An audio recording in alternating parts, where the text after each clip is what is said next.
British Advanced Pain Clinic, Noppimayam Surgery Duram. For appointments 9155515563. అంకిత రాజ్ అసలు ఈ పేర్లను విడదీసి చూడడానికి కూడా కొందరు ఇష్టపడరు.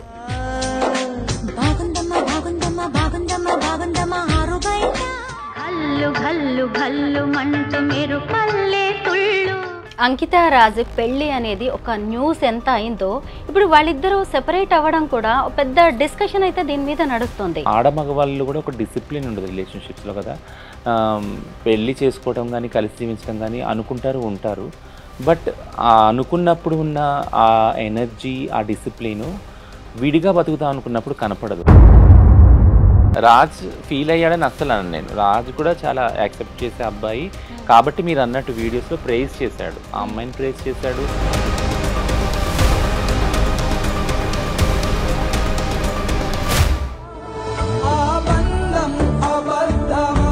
మీ కమ్యూనిటీలో ఇలాంటివి కామన్. పెళ్లి చేసుకోవడం, ప్రేమించడం, మోసం చేసి వదిలేయడం, డబ్బులు తీసుకొని ఎటో వెళ్ళిపోవడం, లేదా ఈ అబ్బాయి మోర్ తీసుకొని వదిలేశాడా, డబ్బులు వాడేసుకొని వదిలేశాడా, ఇలాంటి ఊహాగానాలు నార్మల్గా వస్తాయి.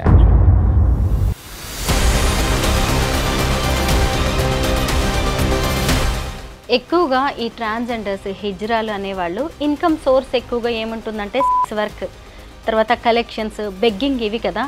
కానీ పెళ్ళైన తర్వాత కూడా చాలామంది వీటిని కంటిన్యూ చేస్తూ ఉంటారు. చాలామంది బ్రేకప్ ఎందుకు అవి చెప్పము ఎందుకు అని అంటే, we won't believe in that ethics also. ఇప్పుడు సిస్ హెటెరోనార్మేటివ్ సొసైటీలో ఒక ప్రిన్సిపల్, ఒక ఫిలాసఫీ బిలీవ్ చేసేది ఏంటంటే ఆడవాళ్ళు పెళ్ళైనాక వేరే పురుషుల పట్ల ఇంకో రకంగా చూడకూడదు అనేది. అది మా కమ్యూనిటీకి అసలు వర్తించదు, ఎల్జిబిటీ కమ్యూనిటీకి వర్తించదు. టు బీ ఫ్రాంక్ నేను చెప్పేది ఏంటంటే, అందరికీ నమస్కారం, నేను Swaroopa Potlapalli. Welcome to iDream. Ankita Raj అసలు ఈ పేర్లను విడదీసి చూడడానికి కూడా కొందరు ఇష్టపడరు. అంకిత అనే ట్రాన్స్జెండర్ను రాజ్ పెళ్లి చేసుకోవడంతో అందరూ అతన్ని హీరోలాగా చూశారు. అయితే వాళ్ళ పెళ్లి కొన్నాళ్లే సాగింది, 3 నాళ్ల ముచ్చటగా మిగిలిపోయింది. ఈ మధ్య వారిద్దరూ విడిపోయారు. అసలు అంకిత రాజ్ మధ్య మనస్పర్ధలు ఎందుకు వచ్చాయి, వాళ్ళు ఎందుకు విడిపోయారు, అసలు ఈ ట్రాన్స్జెండర్స్ పెళ్లిళ్ళు ఎందుకు నిలవలేకపోతున్నాయి, ఇలాంటి దాని మీద ఇప్పుడు పెద్ద చర్చ జరుగుతోంది. ప్రస్తుతం నాతో పాటు ట్రాన్స్జెండర్స్ రైట్స్ యాక్టివిస్ట్ రచన ముద్రబోయిన ఉన్నారు. ఆమెకు అంకిత అండ్ రాజ్ వీళ్ళిద్దరితో మంచి అసోసియేషన్ ఉంది, వాళ్ళిద్దరు కూడా బాగా తెలుసు. వాళ్ళిద్దరూ ఎందుకు విడిపోయారు, కమ్యూనిటీలో ఇలాంటి జంటలు ఎందుకు సెపరేట్ అవుతుంటాయి, ఇలా అనేక విషయాల మీద మనం రచనతో మాట్లాడదాం. హలో రచన. హాయ్ అండి. నమస్తే. నమస్తే, ఎలా ఉన్నారు? బాగున్నాను. మీకు అంకిత రాజ్ వీళ్ళిద్దరూ తెలుసు కదా, చాలా దగ్గర నుంచి వాళ్ళతో మీరు ట్రావెల్ చేశారు. ఈ కపుల్ని చూసినప్పుడు ఏమనిపించేది మీకు? చాలా అంటే చాలా మంచి కపుల్, క్యూట్ కపుల్ యాక్చువల్గా. ఎందుకంటే ఫంక్షన్స్లో ముఖ్యంగా మేము మా కమ్యూనిటీ ఫంక్షన్స్ ఉంటాయి కొన్నిట్లో, ఒకటి రెండిట్లో నేను చూశాను వాళ్ళని. అండ్ వాళ్ళ మధ్య ఉన్న chemistry I really like praise అనమాట. ఎందుకంటే మా కమ్యూనిటీ ఫంక్షన్స్లో డాన్స్ ఇస్ నార్మల్లే. సో అందులో చాలా మంచి డాన్సర్ అంకిత. డాన్స్ వేసేది కొన్ని సాంగ్స్కి వాటికి. ఎందుకు చెప్తున్నానంటే నా సొంత ఎక్స్పీరియన్స్ కూడా ఒకటి ఉంది. ఒకసారి ఒక ఫోటో షూట్కి నా ఫ్రెండ్ ఒక ఆయన న్యూయార్క్ నుంచి వచ్చాడు, మ్యాక్ అని. తను ఫోటో షూట్స్ చేసేటప్పుడు నన్ను నా పార్ట్నర్ది చేస్తా అన్నాడు అనమాట, అక్కడ ఎగ్జిబిషన్లో పెడతా అని. తను నాది సింగిల్ పిక్స్ తీసుకున్నాడు, అట్లా నా పార్ట్నర్ది కూడా తీసుకున్నాడు. మా ఇద్దరిది కలిపి తీసుకున్నప్పుడు తను ఏమన్నాడంటే, ఒక 2 పిక్స్ తీసుకున్నాక, రచన ఒకసారి ఇట్లా రా అన్నాడు. ఏంటి అని అంటే, కెమెరాలో చూడు, నువ్వు సింగిల్గా ఉన్నప్పుడు నీ ఫేస్ ఎలా ఉంది, మీ ఇద్దరు కలిసినప్పుడు చూడు నువ్వు ఎంత హ్యాపీగా ఉండవు, నీ ఫేస్లో కనిపిస్తుంది. అది నా మైండ్లో రిజిస్టర్ అయింది యాక్చువల్గా. ఈ ఫంక్షన్స్లో అంకిత డ్యాన్స్ చేసేటప్పుడు నేను ఒక్కసారి అంకితని చూసాక రాజ్ వైపు చూశాను నేను. Is so happy. Ankita dance చేస్తుంటే అంటే ఒక ప్రౌడ్లా ఫీల్ అవుతున్నాడు. అంటే నా వైఫ్ చూడు ఎంత మంచి డాన్సరు, ఎంతమంది ఎట్లా చూస్తూ ఉన్నారు చూడు, అందరికన్నా బెస్ట్ డాన్సర్ కదా అని. So that comes from a like హార్ట్లో ఆ ప్యూర్ లవ్, ఆ ఎఫెక్షన్ ఉన్నప్పుడే వస్తుంది. So they are beautiful couple actually. తర్వాత మళ్ళీ ఎప్పుడైనా కలిసారా? ఈ మధ్య కాలంలో మాట్లాడారా అంకితతో? చాలా తక్కువ. బట్ యా, అదే వాళ్ళు చాలా దగ్గరగా ఉన్నారు. అయితే అంకిత రాజ్ పెళ్ళి మీ కమ్యూనిటీకి ఓ మంచి మెసేజ్ ఇచ్చింది. మీ కమ్యూనిటీకే కాదు, సొసైటీకి కూడా. ఒక నార్మల్ అబ్బాయి వచ్చి ఒక ట్రాన్స్జెండర్ని పెళ్లి చేసుకోవడం, అది కూడా వాళ్ళిద్దరు పెళ్లి కూడా చాలా బాగా జరిగింది. అయితే అప్పుడు మీరందరూ ఏమనుకున్నారు? కమ్యూనిటీలో ఖచ్చితంగా దీని మీద ఓ డిస్కషన్ అయితే జరిగిందిగా. మనకు కూడా మంచి రోజులొచ్చాయి. మనల్ని యాక్సెప్ట్ చేయడానికి ఇలా వస్తున్నారు అనే దాని మీద ఓ డిస్కషన్ జరిగి ఉంటుంది కదా! టు బీ ఫ్రాంక్ యాక్చువల్‌గా వాళ్ళు పెళ్ళైనప్పుడే నన్ను పిలిచారు యాక్చువల్‌గా హ్మ్. ఇంటర్వ్యూ చేద్దాం అంకిత రాజ్ మీద అని. బట్ లైక్ అప్పుడు నాకు టైం లేకుండే. But yeah! ఆ తర్వాత ఇప్పుడు వాళ్ళు అంటే లేరు. కలిసి లేరు. బట్ ఇప్పుడు చేయాల్సొచ్చింది. బట్ ఈ ఈ జంటలు ఏదైతే ఉన్నారో ట్రాన్స్‌జెండర్ కమ్యూనిటీతో ముఖ్యంగా కలిసి జీవిస్తున్న పార్ట్నర్స్ గురించి గానీ, లేదా ఈ రిలేషన్‌షిప్స్ గురించి గానీ, ఎప్పుడూ మాట్లాడాలని నాకుండే. ఎందుకంటే it's not only community topic, it's also a legal topic and it's also a social topic కదా! అంటే మేము సమాజంలో ఉన్నాము. సమాజంలో గూడా జంటలున్నారు. ఆడ మగవాళ్ళున్నారు. అలాగా మా ట్రాన్స్ వాళ్ళతో జీవించే వాళ్ళున్నారు. ట్రాన్స్ వాళ్ళలో మళ్ళీ ట్రాన్స్ మహిళలున్నారు. ట్రాన్స్ పురుషులు గూడా ఉన్నారు యాక్చువల్‌గా. ఆహ్, ఈ ఇప్పుడిప్పుడే ట్రాన్స్‌జెండర్ రైట్స్ అనే వాటి గురించి 2014 నుంచి మనం మాట్లాడుకోవడం స్టార్ట్ చేసాం. సుప్రీంకోర్ట్ జడ్జిమెంట్ తర్వాత మాట్లాడుకోవడం స్టార్ట్ చేసాం. ఓపెన్‌గా బయటికి రావటం, విజిబిలిటీ కూడా పెరిగింది కదా! 2014 ముందున్న పాపులేషన్ విజిబిలిటీ కన్నా ఇప్పుడు చాలా ఎక్కువయింది. సో, ఇప్పుడు ఈ రిలేషన్‌షిప్స్ గురించి కూడా మాట్లాడుకోవాల్సిన బాధ్యత కూడా పెరిగింది యాక్చువల్‌గా. ఇదెందుకంటున్నానంటే సేమ్ సెక్స్ మ్యారేజ్ అదే అంటే మ్యారేజ్ ఈక్వాలిటీ పిటిషన్ ఏదైతే సుప్రీంకోర్ట్‌లో వేశారో, అది సుప్రీంకోర్ట్ కూడా అన్నది ఏంటనంటే, ఇప్పుడు అప్పుడే ఈ రైట్స్ రావు మీకు అని పక్కన పెట్టడం జరిగింది యాక్చువల్‌గా. అప్పుడు ట్రాన్స్‌జెండర్ యాక్టివిస్టులు అందరూ మేము ఆలోచించిందేంటంటే సుప్రీంకోర్ట్‌లో ఇది మనం అంటే ఇది ఫెయిల్ కాదు. అంటే వాళ్ళు ఎత్తి చూపిస్తున్నారు సిస్టమ్స్‌లో, సోషల్ సిస్టమ్స్‌లో ఉన్న లోటుపాట్లు మీకిప్పుడు ఇవ్వటానికి ఏం లేదు. బట్ కానీ ప్రిపేర్‌గా లేదు సొసైటీ అనేసి ఇక్కడ హిందూ మ్యారేజ్ చట్టం ఉంది, ముస్లిం మ్యారేజ్ చట్టం ఉంది, క్రిస్టియన్ మ్యారేజ్ చట్టం ఉంది. ఏవింటిని మార్చమంటారు? అంటే మీకంటూ ఒక మ్యారేజ్ రైట్స్ ఇస్తే ఇవన్నీ కూడా డిస్కషన్‌లోకి వచ్చినాయి. అప్పటికి కూడా ఎవరైతే మెయిన్ లీడర్స్ ఉన్నారో లాయర్స్ ఇద్దరు లెస్బియన్ కపుల్స్ అరుంధతి, కర్జు వీళ్ళు వాళ్ళు దే ఆర్ లైక్ వాళ్ళు సుప్రీం కోర్ట్‌లో అది లైవ్ టెలికాస్ట్ చేశారు యాక్చువల్‌గా. అప్పుడు ఇట్స్ సో పవర్‌ఫుల్ వాళ్ళ ఆర్గ్యుమెంట్స్ ఏంటినంటే వేరే సిస్‌జెండర్ కపుల్ తోటి ఆడ మగవాళ్ళు ఒకవేళ ఫ్యామిలీగా ఫార్మ్ అయితే వాళ్ళ పిల్లలుంటారు. వాళ్ళకంటూ ఒక సోషల్ సెక్యూరిటీ ఉంటుంది. వాళ్ళు ఇల్లు రెంట్‌కి ఇస్తారు వాళ్ళకి ఈజీగా. ఇన్స్యూరెన్స్ పాలిసీ ఉంటుంది. బ్యాంక్ అకౌంట్ ఇవన్నీ ఈజీగా అయిపోతాయి వాళ్ళకి. బట్ అదే అంత ఈజీగా ఎల్‌జిబిటిక్యూఐ వాళ్ళు ఒకవేళ పెళ్లి చేసుకున్నా లేదా రిలేషన్‌షిప్‌లో ఉన్నా వాళ్ళకి అలాంటి ఫెసిలిటీస్ దొరకవు. దొరకవు.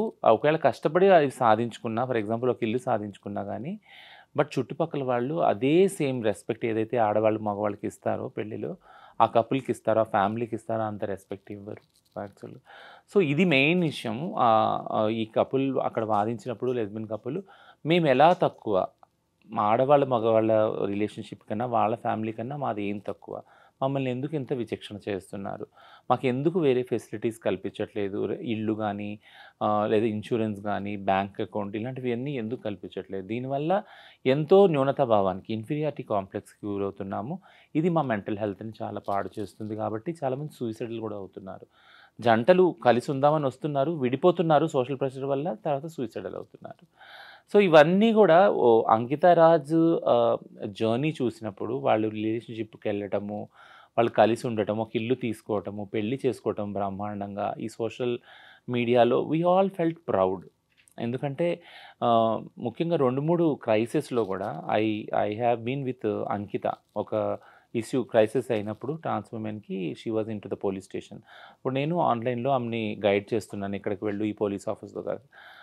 I praise that girl so like I felt so అంటే చాలా నేను గ్రేట్‌గా ఫీల్ అయ్యాను. ఏంటంటే she has so much power to fight.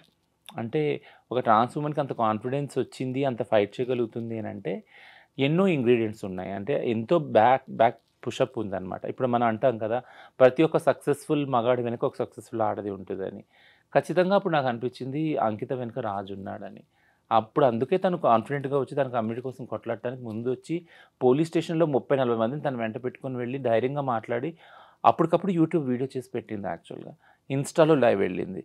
I felt so proud. ఇట్లాంటి వాళ్ళు కదా కమ్యూనిటీలో ముందుకు రావాలి, రైట్స్ గురించి కొట్లాడాలి అనేసి నన్ను చాలా ఇంప్రెస్ అయ్యాను యాక్చువల్‌గా. అప్పుడు నేను మాట్లాడినప్పుడు కూడా చాలా ఇంప్రెస్ అయ్యాను. సో, థింగ్ ఏంటంటే if you are happy as a person, happiness అనేది ఎక్కడొస్తుంది అంటే యాక్సెప్టెన్స్ నుంచి వస్తుంది. అంకిత, రాజ్ మధ్య ఒక ప్రేమ రిలేషన్షిప్ ఏదైతే ఉందో అది ఇది ఈక్వల్ యాక్సెప్టెన్స్ నుంచి వచ్చింది, బ్యాక్గ్రౌండ్ నుంచి. So that's a beautiful acceptance. అంటే స్టీరియోటైప్ జెండర్ని క్రాస్ చేసుకొని ఆడైనా మగైనా నీ సెక్షువాలిటీ ఏదైనా కానీ అవన్నీ పక్కన పెట్టి నువ్వు ఒక మనిషివి, నేను ఒక మనిషిని, మన ఇద్దరం కలిసి జీవిద్దాం, ఒక చోట జీవిద్దాము, బ్యూటిఫుల్ లైఫ్ని మనం డిజైన్ చేద్దామని వాళ్ళ ఏదైతే సంకల్పం ఉందో that it self is a very beautiful thing కదా. అది మెయిన్ స్ట్రీమ్ స్టీరియోటైపింగ్కి అగేనెస్ట్గా వెళ్ళి ఛాలెంజ్ చేసి వాళ్ళకి చూపించిన రిలేషన్షిప్ అది. And we must all prize that relationship. Yeah, Ankita Raj పెళ్ళి అనేది ఒక న్యూస్ ఎంత అయిందో, ఇప్పుడు వాళ్ళిద్దరూ సెపరేట్ అవ్వడం కూడా ఒక పెద్ద డిస్కషన్ అయితే దీని మీద నడుస్తుంది. అయితే అంకిత రాజ్ ఎందుకు విడిపోయారనే దాని మీద ఎవరికి కూడా ఒక క్లారిటీ రావట్లేదు. అయితే ఎందుకు వీళ్ళు వెళ్ళిపోయారు, విడిపోయారు అనే దాని గురించి చాలామంది తెలుసుకోవాలనుకుంటున్నారు. నిన్న తను ఒక వీడియో పెట్టింది, నేను ఈ ఇల్లు ఖాళీ చేసి కొత్త ఇంటికి వెళ్తున్నాను, 7 ఏళ్ళు ఇందులో ఉన్నాను, ఈ ఇల్లు నాకు చాలా గుడ్ మెమరీస్ ఇచ్చింది, లవ్లీ మెమరీస్ ఉన్నాయి నాకు, అలాగే కొంత సాడ్ కూడా ఇచ్చింది అని చెప్పేసి తను చెప్తుంటే అందరికీ అర్థమైపోయింది అనమాట ఆ సాడ్ ఏంటి అనేది. వీళ్ళిద్దరు ఎందుకు విడిపోయారు, రీజన్స్ ఏంటంటారు? సో రీజన్స్ అనేవి పర్సనల్ రీజన్స్ యాక్చువల్గా. వాళ్ళు అంటే అది బయట పెట్టలేదు. బట్ ఈ రిలేషన్షిప్ వాళ్ళు అంటే బ్రేకప్ అనను, అంత పెద్ద మాట కూడా వాడను.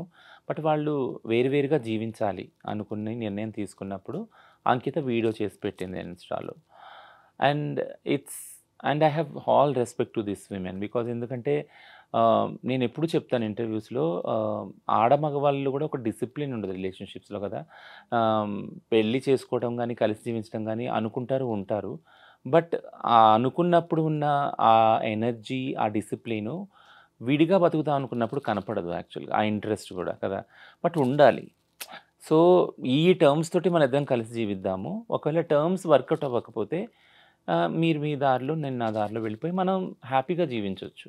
ఇద్దరు ఆలోచనలు కలవట్లేదు కాబట్టి, మనోభావాలు కలవట్లేదు కాబట్టి. సో ఆ అండర్స్టాండింగ్ ఈ కపుల్లో కనపడింది యాక్చువల్గా. వేడిగా జీవిద్దాం అనుకొని ఆమె చేసి, లేదు నేను విడిగా జీవించాలనుకుంటాను, తను విడిగా జీవించాలనుకుంటాను. అండ్ ఈ అబ్బాయి కూడా చాలా రెస్పెక్ట్గా పెట్టాడు. నేను అంటే మేము కలిసి ఉండట్లేదు ప్రస్తుతానికి, బట్ ఫ్యూచర్లో ఛాన్సెస్ ఉందేమో కలవటానికి, అది మాత్రం నేను ఓపెన్గా ఉంచుతున్నానని. ఎంత బ్రాడర్ పర్స్పెక్టివ్ వెళ్ళదు కదా. I praise clearly both of them. అంటే ఆ విజ్ఞతని మీరు చూపించగలిగారంటే, ఏదైతే మీరు సమాజానికి మీ పెళ్లి ద్వారా మీ living relationship let it be a short span అయినా కానీ చూపించారు ఒక పద్ధతిని. వేరుగా జీవించడంలో కూడా ఆ డిసిప్లిన్ని I really prize both of them. So ఆ పర్సనల్ రీజన్కి వెళ్తే వాళ్ళిద్దరికీ తెలుసు ఆ స్పేస్ కూడా మనది కాదు కాబట్టి దాన్ని ఆక్యుపై చేయొద్దు, వాళ్ళకి వదిలేద్దాం అది. సో ఇలాగా ఒక అండర్స్టాండింగ్తో విడిపోవడం అనుకున్న వేరుగా జీవించాలని వాళ్ళు అనుకున్నారు. ఆ రోజు నుంచి జీవిస్తూ ఉన్నారు. సో మీరు ఇప్పుడు అన్నట్టు అంటే నాకు తెలిసిన అబ్జర్వేషన్ ప్రకారం ఎప్పుడైతే విడిగా జీవిస్తున్నారో అంకిత తన ట్రాన్సిషన్స్ వీడియోస్ పెడుతుంది. ఆ అబ్బాయి కూడా బాధపడిన కొన్ని వీడియోస్ పెట్టాడు. ఈ అమ్మాయి మళ్ళీ ఇల్లు ఖాళీ చేసిన వీడియోస్ ఇవన్నీ పెట్టింది. సో ఇదంతా ఏంటి అంటే, ఏ రిలేషన్షిప్లో ఉన్నా వాళ్ళు ఏదైతే వాళ్ళ పాస్ట్ ఇవి ఉన్నాయి, మెమరీస్ ఉన్నాయి, స్వీట్ మెమరీస్, అవన్నీ రీవిజిట్ అవుతారు. అనుకోకుండా కూడా అది ఆ ప్లేస్కి వెళ్ళినా వాళ్ళ తాలూకు సంబంధించిన బట్టలు, ఆ హోటల్స్, ఆ ప్రదేశాలు ఏదైనా కానీ ఆ జ్ఞాపకాలు తీసుకొస్తుంది. కాబట్టి ఇట్స్ అ కామన్. సో కలవటం, కలిసి జీవించడం ఎంత కష్టమో విడిపోవడం కూడా అంతే కష్టం యాక్చువల్గా. మనం ఎప్పటిని డిఫైన్ చేయము. వెంటనే వెళ్ళి సాడ్ స్టేటస్లు ఇవన్నీ పెట్టేసుకొని ఇవన్నీ చేస్తారు చాలామంది యాక్చువల్గా. బట్ వీళ్ళు అంతే డిసిప్లిన్ తోటి కలిసి వేరువేరుగా జీవిస్తున్నారు. బట్ నాకు అనిపిస్తుంది స్ట్రాంగ్గా, ఐ బిలీవ్ లైక్ ఫ్యూచర్లో ఛాన్స్ లేదన్న అబ్బాయి ఏదైతే అన్నాడో అది I think it gives some hope. Like అంటే ఫ్యూచర్లో కలవచ్చేమో అన్న హోప్, కలిస్తే బాగుండని కూడా నేను పర్సనల్గా అనుకుంటున్నాను యాక్చువల్గా. రచన, నేను అంకిత అండ్ రాజ్ వీళ్ళిద్దరు కలిసి ఇచ్చిన ఇంటర్వ్యూస్ చాలా చూశాను. ఏవి చూసినా నాకు రాజ్ చాలా మెచ్యూర్డ్గా, లవ్లీ బాయ్ అన్నట్టుగా అనిపించేది. తను బ్రాడ్ మైండెడ్ అని కూడా. అయితే ఆయన అంకితను పెళ్లి చేసుకునేటప్పుడు కూడా వాళ్ళ ఫ్యామిలీ వద్దనే ఉంటుంది. అయితే ఈ తర్వాత కొద్ది రోజుల రిలేషన్ తర్వాత ఇదే సొసైటీ, ఇదే ఫ్యామిలీ మళ్ళీ అతన్ని ఫోర్స్ చేస్తుంటుందా, ఆయన ఇన్ఫ్లుయెన్స్ అయ్యి ఉంటాడంటాడా? ఇది కూడా ఒక కారణం కావచ్చు కదా. బట్ నేను అదర్వే అనుకుంటున్నాను యాక్చువల్గా. టు బి సర్ప్రైజ్ ఏమనుకుంటున్నానంటే, తనుని ఫోర్స్ చేశారా లేదా అంకిత రియలైజ్ అయిందేమో అనుకుంటున్నాను. ఇప్పటికొచ్చి అంకిత నుంచి ఎట్లాంటి నెగెటివ్ ఫీడ్‌బ్యాక్ ఆ అబ్బాయి గురించి రాలేదు. ఈవెన్ ఆ అబ్బాయి నుంచి కూడా రాలేదు ఆ అమ్మాయి గురించి. బట్ ఈ జర్నీలో అంకిత కనిపించిందేమో అంటే ఆహ్, నాతో ఎంత సేఫ్‌గా రాజు ఫ్యూచర్ ఉంటుంది, లైఫ్ ఉంటుంది. ఎందుకంటే ఒక ట్రాన్స్ విమెన్‌తో జర్నీ అనేది itself is a very toughest thing. నార్మల్‌గా ఒక పవర్‌ఫుల్ విమెన్ తోటి ఒక man journey it's always a toughest journey కదా! యెస్. ఆడవాళ్ళు ఎవరైతే పవర్‌ఫుల్, స్ట్రాంగ్ పొజిషన్‌లో ఉంటారో, who will stand for their ethics and their abilities and skills, వాళ్ళతో ఉండే మగవాళ్ళు ఆటోమేటిక్‌గా కొద్దిగా ఇన్‌సెక్యూరిటీ, ఇన్ఫీరియర్ ఫీల్ అవుతారు కదా! So Raj yeah! అదే ఇన్ఫీరియారిటీ యాహ్! వచ్చిందంటారా రాజ్ ఫీల్ రాజ్‌కి? అయ్యాడని నేను అనను. రాజ్ ఫీల్ అయ్యాడని అస్సలు అనను నేను. రాజ్ కూడా చాలా యాక్సెప్ట్ చేసే అబ్బాయి. హ్మ్. కాబట్టి మీరన్నట్టు వీడియోస్‌లో ప్రైజ్ చేశాడు. ఆ హ్మ్. అమ్మాయిని ప్రైజ్ చేశాడు. ఆ రిలేషన్‌షిప్‌ని మెచ్యూర్‌గా ప్రెజెంట్ చేశాడు మీడియా ముందు. సో, రాజ్ ఇన్‌సెక్యూర్ ఫీల్ అయ్యాడని నేనెప్పుడు అనను. పిరికివాడని అస్సలు అనను నేను. బట్ థింగ్ ఏంటంటే అంకిత ఆలోచించుండొచ్చు. ఫ్యూచర్ ఈ రిలేషన్‌షిప్ వల్ల రాజ్ ఫ్యూచర్ ఎఫెక్ట్ అవుద్దేమోనని. అంటే కొంచెం జర్నీ అయినాక కొన్ని క్వెషన్స్ వస్తాయి ఆ రిలేషన్‌షిప్. ముఖ్యంగా ట్రాన్స్, సిస్, హెటెరోనార్మేటివ్ రిలేషన్‌షిప్ ఎప్పుడైతే ఉంటుందో, వాళ్ళ మధ్య ఒక రిలేషన్‌షిప్ ఒక ఛాలెంజ్ ఏదొస్తుందంటే, పిల్లలు పుట్టరు కదా వీళ్ళకి. పిల్లలు పుట్టినప్పుడు ఎవరు కేర్ టేకర్ ఉంటారు ముసలి వయసొచ్చాక ఈ రిలేషన్‌షిప్‌లో. ఇది ఎల్‌జిబిటీ కపుల్స్‌లో ఎప్పుడూ ఉండే ఛాలెంజ్ ఒకటి. Question mark actually. ఈ క్వెషన్‌కి ఆన్సర్ దొరకదు యాక్చువల్‌గా. ఎందుకంటే మామూలు సిస్‌జెండర్ కపుల్‌లో గూడా పిల్లలు లేని వాళ్ళని ఎవరు చూస్తారు? ఎవరు చూడరు. పిల్లలు ఉన్నోళ్ళు గూడా ఆ పిల్లలు చూస్తారని నమ్మకం గూడా లేదు గదా మనకి. సారీ. సో, అదే విధంగా ఎల్‌జిబిటీ కపుల్స్‌లో అయితే పిల్లలే లేరు. అడాప్ట్ చేసుకోవాలి మహా అయితే. అడాప్ట్ చేసుకున్న వాళ్ళు కూడా చూస్తారా లేదా? సో, ఇదంతా కూడా ఉంది. సో, ఆ సెక్యూరిటీ ఏదైతే ఉందో ఆ రిలేషన్‌షిప్‌లో సేఫ్టీ ఫీల్ అవ్వనప్పుడు, ఒకళ్ళ గురించి ఒకళ్ళు అమితంగా ప్రేమించుకున్నప్పుడు, అంటే ఇప్పుడు నా తర్వాత ఎవరు చూస్తారు నేను? ఫర్ ఎగ్జాంపుల్ మా అమ్మ ఉండేది. మా అమ్మ ఎప్పుడూ ఒక బాధపడేది ఏంటనంటే, నా కొడుకు అదే ఇలా ట్రాన్స్‌గా మారాడు. నేను చనిపోయాక ఎవరు కేర్ చేస్తారు అనేది బాధపడేది మా అమ్మ. సో, అదే బాధ ఒక ప్యూర్ లవ్‌లో తీసుకున్నప్పుడు అమ్మ love is the universal love కదా! Unconditional love. అట్లా ఒక రిలేషన్‌షిప్‌లో తీసుకున్నప్పుడు ఇప్పుడు నేను అంకిత వైపు నుంచి నేనేం ఆలోచిస్తా ఉన్నానంటే యాక్చువల్లీ నన్ను నేను పెట్టుకొని, she might have thought that నేను ఒకవేళ ఈ రిలేషన్‌షిప్‌లో తిను ఒకవేళ చాలా అంటే చాలా కష్టాలను ఫేస్ చేస్తే, ఖచ్చితంగా రాజ్ కష్టాలు ఫేస్ చేసి ఉంటాడు. ట్రాన్స్ విమెన్‌తో ఉండటం ఈజీ జర్నీ కానే కాదు. చుట్టుపక్కల ఉన్నవాళ్ళు డే 1 నుంచి మార్నింగ్ నుంచి మేమెంత వివక్షత ఎదుర్కొంటున్నామో దానికి 5 10 వాళ్ళు ఎదుర్కొంటారు. కిందకి వచ్చినప్పుడు నేను చెప్తున్నాను నా పార్ట్నర్ ఎక్స్‌పీరియన్స్ కిందకి వచ్చినప్పుడు బైక్ తీస్తా ఉంటే, "ఏంటి? ఎందుకున్నావు? ఈ రిలేషన్‌షిప్ నీకు అమ్మాయి దొరకలేదా? నువ్వు ఇంపార్టెంట్‌వా? నువ్వు మగోడివి కాదా? మగతనం లేదా?" ఇట్లాంటి క్వెషన్స్ యాక్చువల్లీ. అది మొదలుకొని ఎళ్ళిన ప్రతి సింగిల్ స్పేస్‌లో కూడా క్వెషన్ చేస్తారసలు. నీకు వేరే ఆడవాళ్ళు దొరకలేదా? ఇక్కడ ఎందుకుంటున్నావు? ఇయన్నీ బ్రెయిన్ వాషింగ్ ఉంటది. బట్ దీన్నంతా మేము ఫేస్ చేయగలం యాస్ ఎ ట్రాన్స్. మమ్మల్ని అడగరు కూడా యాక్చువల్‌గా. వాళ్ళు ఫేస్ చేయగలరా? చాలా తక్కువ మంది ఫేస్ చేస్తారు. అది వాళ్ళు పడుతున్న బాధ మాకు ఇంకా బాధ కలిగిస్తది యాక్చువల్లీ. నా లైఫ్‌లో కూడా అదే జరిగింది. నేనెప్పుడూ వివక్షత నేను ఎదుర్కోలే యాస్ ఎ ట్రాన్స్‌గా. I am so vocal and so vibrant. నేను బయటికెళ్తేనే అసలెవరు నా ముందుకు రావాలంటేనే దడుచుకునేవాళ్ళు. అట్లాంటి క్యారెక్టర్, పర్సనాలిటీ నాది. బట్ నా పార్ట్నర్ ఈజీ ప్రే అయిపోయేవాడు. ఒక గుడికెళ్ళినా, లేదా ఏదైనా ప్రేయింగ్ దానికి వెళ్ళినా, ప్రేయర్ చేయడానికి వెళ్ళినా, ఒక గ్యాదరింగ్‌కి వెళ్ళినా, వెంటనే అందరూ నొసలు, భృకుట్లు ముడిపడేది ఏంటంటే, ఓహ్! పలానోడు, పలానా వాళ్ళ పార్ట్నర్. సో, కాబట్టి అక్కడ నా గురించి, నా విషయం గురించి తన స్టేటస్ తగ్గిచ్చడం, తనని క్రిటిసైజ్ చేయటం, స్టిగ్మా చేయటం, డిస్క్రిమినేట్ చేయటం, బుల్లింగ్ చేయటం ఇదంతా జరిగేది యాక్చువల్‌గా. అదంతా ప్రెషర్ కదా! అది ఎక్కడ లేని ప్రెషర్. ఆ ప్రెషర్ ఎక్కడ చూపించాలి యాక్చువల్‌గా? వాళ్ళు కూడా వాళ్ళ తల్లిదండ్రులను వదులుకొని వచ్చి కలిసి జీవిద్దామనే వస్తారు కదా! సో, ఈ ప్రెషర్‌ని ఎలా కోపప్ చేయాలి రిలేషన్‌షిప్‌లో? ఇవన్నీ నేను అనుభవించాను కాబట్టి ఐ కెన్ నో దట్. ఆ అండర్‌స్టాండింగ్ నాకుంది. So, I come completely like opposite to you. అంకితనే డెసిషన్ తీసుకొని ఉండొచ్చు కదా! ఈ అబ్బాయి సేఫ్టీ గురించి, తను సేఫ్‌గా ఉండాలి, తన ఫ్యూచర్ సెక్యూర్ ఉండాలని దూరం పెట్టుండొచ్చు కూడా అనుకుంటున్నాను. రచన, ఇప్పుడు మనము అంకితా రాజ్ కేస్‌ని ఒక ఎగ్జాంపుల్‌గా మాట్లాడుకుంటున్నాం గానీ, మీ కమ్యూనిటీలో ఇలాంటివి కామన్. పెళ్లి చేసుకోవడం, ప్రేమించడం, మోసం చేసి వదిలేయడం, డబ్బులు తీసుకొని ఎటో వెళ్ళిపోవడం, ఇలాంటివి మీరు చూస్తూనే ఉన్నారు. వీటన్నిటిని మీరు భరిస్తూనే ఉన్నారు కదా! అయితే మరి అంకితా రాజ్ కేస్‌లో కూడా ఇలా ఏమైనా జరిగి ఉంటుందా? ఎందుకంటే వీళ్ళిద్దరూ చాలా ఫ్యూచర్ ప్లాన్స్ యేసుకున్నారు. పిల్లల్ని అడాప్ట్ చేసుకోవాలనుకున్నారు. అలాంటి వాళ్ళు ఇప్పుడు సెపరేట్ అయిపోయారు. అది కూడా అంకితలో తీవ్ర ఆవేదన కనిపిస్తూనే ఉంది. అంటే మామూలుగా అమ్మాయి అందంగా ఉంది, బావుంది కాబట్టి ఆమెను గూడా మోజు తీర్చుకొని ఎంజాయ్ చేసి వదిలేశాడు లాంటివి కూడా కొన్ని కామెంట్స్ వినిపిస్తున్నాయి. ఇలాంటిది ఏమైనా జరిగి ఉంటుందా?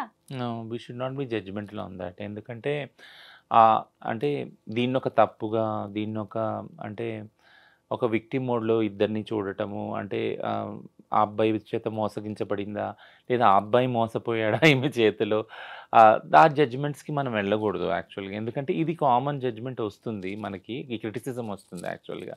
సిస్ హెటెరోనార్మటివ్ రిలేషన్‌షిప్స్‌లో ఇది ఉంది ఆల్రెడీ కదా!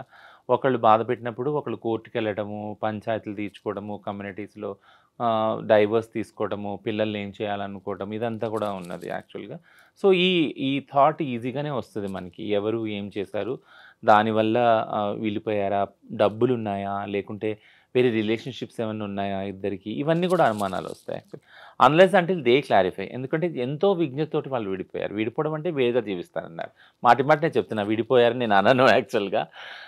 వేరుగా జీవించాలని నిర్ణయం తీసుకున్నారు. విజ్ఞతతోటి ఆళ్ళు ఉంటున్నారు గూడా. సో, వాళ్ళ మధ్య మనం ఈ ఊహాగానాలు చేయొద్దంటే డబ్బు వల్లనో, మోజు వల్లనో ఇదయిందని. ఎందుకు చేయొద్దు అంటున్నానంటే, నార్మల్‌గానే ప్రతీదీ ఎల్‌జీబీటీక్యూ రిలేషన్‌షిప్స్‌లో ఉన్నది ఎప్పుడైతే పబ్లిక్ ముందుకొస్తుందో, ఆ రిలేషన్‌షిప్ వాళ్ళకి ప్రైవేట్ లైఫ్ లేదు. చాలా తక్కువుంది.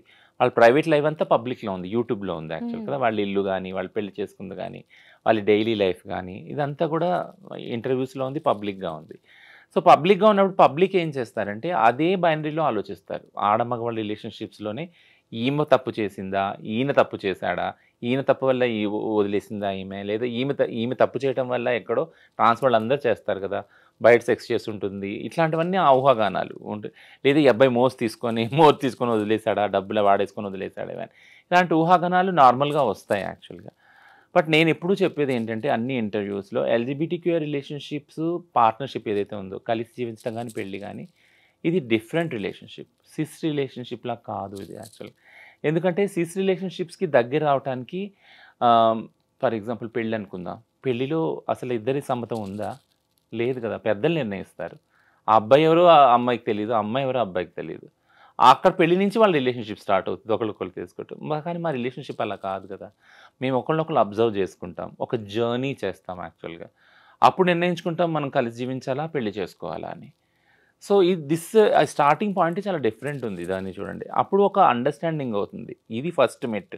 సెకండ్ మెట్టు ఏంటనంటే రిస్క్. ఇప్పుడు నేను ఈ అబ్బాయి నాతో ఉంటున్నాడు. ఈ అబ్బాయితో ఉండటం వల్ల నేను నా ఫ్రీడమ్‌ని కోల్పోతాను యాక్చువల్‌గా. నాకు చాలా బాయ్ ఫ్రెండ్స్ ఉండొచ్చు. లేదా నేను సెక్స్ వర్క్‌లో ఉండొచ్చు ప్రొఫెషన్‌గా కదా! వీటిలన్నిటిని నేను ఫోర్‌గో అవ్వాలి. ఆ సాక్రిఫైస్ నేను చేయాలి. ఎందుకంటే నేను ఒక వైఫ్‌ని అవుతున్నాను ఇప్పుడు ఆ అబ్బాయికి కాబట్టి. అనే అండర్‌స్టాండింగ్‌కి ఈ అమ్మాయి రావాలి. ఆ అబ్బాయి గూడా నాకొక రిలేషన్‌షిప్ ఫ్రెండ్ సర్కిల్ ఉంది. నా ఇంటోళ్ళున్నారు. వాళ్ళ ఖాందాన్ ఉంది. కాస్ట్ ఉంది. క్లాస్ ఉంది. ఇవన్నీ వదులుకొని ఈ ప్రేమ నాకు వాల్యుబుల్ అనేసి ఆ అమ్మాయితో కలిసి జీవించడానికి వస్తాడు ఆ అబ్బాయి కదా! అవన్నీ వదులుకొని వస్తాడు. ఆ అబ్బాయి కూడా ఆలోచించి ఉంటాడు. I have to forgo all this కదా! నేను ఇయన్నీ వదులుకొని ఈ ప్రేమ నాకు ముఖ్యము. ఇది నాకు చాలా ఇంపార్టెంట్ అనేసి వస్తాడు డెసిషన్ తీసుకొని. సో, ఈ డెసిషను ఒక్క నైట్‌లో, ఒక్క స్పాట్‌లో, ఒక్క స్పార్క్‌లో అయింది కాదు కదా! It is an understanding between 2 individuals who are coming from different backgrounds and taking risk అనేది అందులో ఉంది యాక్చువల్‌గా. ఆ డెసిషన్ తీసుకుంటానికి ఎంతో స్ట్రాంగ్ ఇది ఉండాలి. థ్రెషోల్డ్ ఉండాలి యాక్చువల్‌గా కదా! ఇద్దరికీ ఉంది అది. ఉండబట్టే వాళ్ళు ప్రైవేట్ లైఫ్‌ని పబ్లిక్ చేయగలిగారు. అంత నిర్భయంగా ఉండగలిగారు రిలేషన్‌షిప్‌లో. అంత నిర్మొహమాటం కూడా బయటకొచ్చి చెప్పారు. So, I never degrade their relationship. I prize their relationship. I really నేను నిజంగా మనస్ఫూర్తిగా అనుకుంటున్నాను. నేను అంటే మనస్ఫూర్తిగా బ్లెస్ కూడా చేస్తున్నాను వాళ్ళని. Their love will be forever though they are not living together. అది నేను అనుకుంటున్నాను. యాహ్! ఎక్కువగా ఈ ట్రాన్స్‌జెండర్స్, హిజ్రాలు అనేవాళ్ళు ఇన్‌కమ్ సోర్స్ ఎక్కువగా ఏముంటుందంటే సెక్స్ వర్క్, తర్వాత కలెక్షన్స్, బెగ్గింగ్ ఇవి కదా! కానీ పెళ్ళైన తర్వాత కూడా చాలామంది వీటిని కంటిన్యూ చేస్తూ ఉంటారు. చాలామంది బ్రేకప్‌కి కూడా ఇదే రీజన్ అని కూడా తెలుస్తూ ఉంది. మరి ఎవరికైనా పెళ్ళవుతున్నప్పుడు మీ కమ్యూనిటీలో మీరు కౌన్సెలింగ్ చేస్తారా? పెళ్ళవుతుంది, సొసైటీ, హస్బెండ్ ఇలాంటివి యాక్సెప్ట్ చెయ్యరు. మనం ఈ సెక్స్ వర్క్ గాని, బెగ్గింగ్, కలెక్షన్ లాంటివి మీరు ఆపేయాలని కౌన్సెలింగ్ ఇవ్వడం గాని, ఇలాంటి కొన్ని కేసెస్‌ని బట్టి చేస్తూ ఉంటారా మీరు ఇలాంటివేమి? అలా కౌన్సెలింగ్ ఎప్పుడూ చేయము. అంటే మీరివి మానుకోవాలి, మీరిలా ఉండాలి, ఆ అబ్బాయికి రిస్క్ ఉందని ఆ అబ్బాయిని ఇట్లా ఎప్పుడు చేయము. నేను ఇందాక చెప్పినట్టు ఈ అండర్‌స్టాండింగ్ ఉండే చేసుకుంటా. ఫర్ ఎగ్జాంపుల్ ఒక ట్రాన్స్ వుమెన్ ఉంది. ఆమె సెక్స్ వర్క్‌లో ఉంది యాక్చువల్‌గా. ఒక అబ్బాయి అప్రోచ్ అవుతున్నాడు ఆ అమ్మాయిని కలిసి జీవించాలి అనుకున్నప్పుడు ఆ అబ్బాయికి కూడా తెలుసు ఆ అమ్మాయి సెక్స్ వర్క్లో ఉందని, బయటికి వెళ్తుంది ఫలానా టైంకి క్లయింట్స్ అటెండ్ చేస్తుంది వస్తుంది అనేసి. బట్ స్టిల్ ఆ అబ్బాయి అనుకుంటున్నాడు స్ట్రాంగ్గా అమ్మాయితో ఉండాలి అని. దట్స్ అన్ అండర్స్టాండింగ్ కదా. అంటే అక్కడ ఒక అండర్స్టాండింగ్ ఉంది ఇద్దరి మధ్య. ఆ అమ్మాయి విజిబుల్గా లేదు అని కాదు కదా, అమ్మాయి చెప్తుంది కూడా ఆమె సెక్స్ వర్కర్, ఆమె ట్రాన్స్ అని. ఓపెన్ అండ్ అవుట్ అది కదా, అక్కడ దాచింది ఏది లేదు కదా. So in spite of that and her profession he accepted that. Like నువ్వు నాకు ముఖ్యం, నువ్వు ఏ ప్రొఫెషన్ చేస్తున్నావు ఎలా చేస్తున్నావు అనేది నాకు అనవసరం, నీ దగ్గర ఆ ప్రేమ దొరికింది. సో ప్రతి ఒక్క వ్యక్తి కూడా, ఇది ట్రాన్స్ విషయం పక్కన పెడితే, ప్రతి ఒక్క వ్యక్తి కూడా ప్రేమను ఎక్కడ వెతుక్కుంటాడు, ఏదైతే పోగొట్టుకుంటారో వాళ్ళ చిన్నదనంలో అలాంటి ప్రేమను వెతుక్కుంటారు జీవితాంతం. టు బి సైకలాజీ అదే చెప్తుంది. ఏంటి అంటే ఎవరన్నా మీరు ఎవరి పట్లన్నా ఆకర్షితులు అవుతున్నారంటే అంటే నీ చిన్నతనంలో ఏదైతే పోగొట్టుకున్నారో అలాంటి వాళ్ళ దగ్గరికి నువ్వు మళ్ళీ వెళ్తున్నావు, వెళ్ళి అక్కడ ప్రేమను పొందాలని ట్రై చేస్తున్నావు. అది ఫెయిల్ కావచ్చు, సక్సెస్ కావచ్చు, తర్వాత విషయం. సో మెయిన్ ఈ రిలేషన్షిప్స్లో అది ఉంది, అండర్స్టాండింగ్ ఉంది. సో ఏం చెప్తాము అంటే నువ్వు ఈ పని మానుకోవాలి, సెక్స్ వర్క్ భిక్షాటన మానుకోవాలి, ఆయన నీ భర్తగా ఉంటాడు, ఆయన సేవ చేసుకోవాలి. సో ఇదంతా అసలు ఏం చెప్పము. బట్ ఒకటేం చెప్తామంటే ఆ అబ్బాయికి నీకు ఈ అండర్స్టాండింగ్ ఉందా, నువ్వు ఓపెన్గా అండ్ అవుట్ చెప్పావా. ఆ అబ్బాయిని కూడా అడుగుతావు, నువ్వు ఓపెన్గా నీకు తెలిసే ఈ అమ్మాయి ఏం చేస్తుందో, ఈ అమ్మాయి ట్రాన్స్ అని. మ్యాక్సిమం కౌన్సిలింగ్ ఫెసిలిటీస్ అయితే లేవు.